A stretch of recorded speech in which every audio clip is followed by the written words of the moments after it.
কথা আজকে বলে রাখি, গুরুত্বপূর্ণ কথা, মন দিয়ে শুনবেন।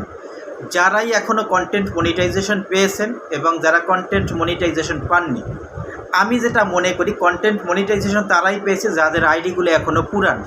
তাই সবাই পুরান আইডিগুলোতে একটু ফলো করেন, দেখবেন কন্টেন্ট মনিটাইজেশন আসছেন।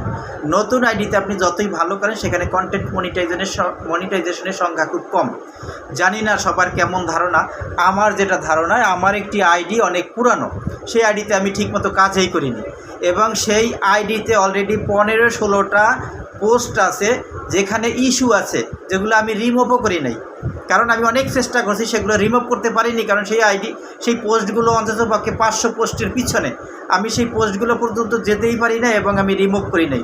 সেই ধরনের আইডিতে চিন্তা করেন কন্টেন্ট মনিটাইজেশন চলে আসছে। আর বোঝার কোনো বাকি আছে যে কন্টেন্ট মনিটাইজেশন পেতে হলে আপনার কোনো প্রকার কোনো সেটআপের দরকার নাই। ফেসবুকের যখন ভালো লাগবে আপনাকে কন্টেন্ট মনিটাইজেশন দিয়ে দেবে। ধন্যবাদ।